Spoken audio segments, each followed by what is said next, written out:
Join me as I dive into the story of a big climate tech startup that just went bankrupt. Can I figure out what went wrong and what it means for the future?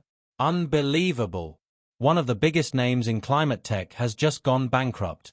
A company once praised as the future of sustainability, gone in a flash. The name? EcoCycle. At its peak, EcoCycle was valued at over $1 billion. Investors called it the Tesla of carbon capture.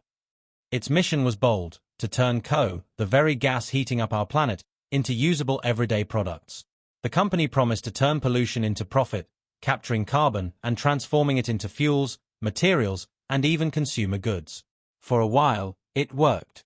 EcoCycle built pilot plants across several countries, attracted huge funding, and became a symbol of a cleaner, greener future. But beneath the headlines and optimism, cracks were already forming. The world of climate tech is exciting, but brutal. Developing green technologies takes massive investment and years of research. Scaling it up to industrial levels is even harder. Many startups burn through cash long before they ever see a profit.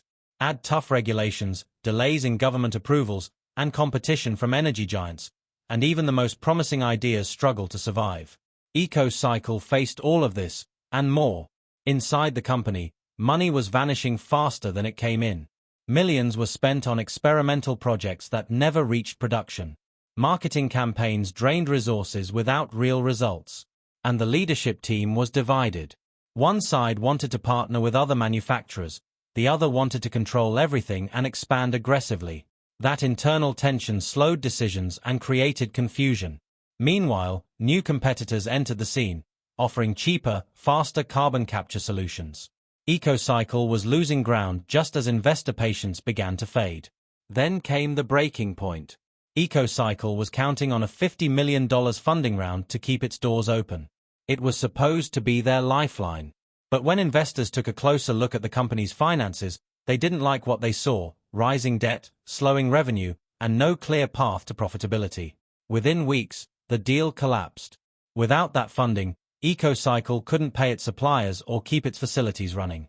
The company tried to downsize and sell off assets, but it was too late. In a shocking announcement, EcoCycle filed for bankruptcy, bringing its journey and its dream to an end. It's easy to see this as just another failed startup story. But EcoCycle's collapse says something deeper about the challenges of saving the planet through business. Having a great idea isn't enough. Climate innovation takes patience, long-term planning, and strong financial discipline. The mission to fight climate change is noble, but if the business behind it can't survive, that mission stops short.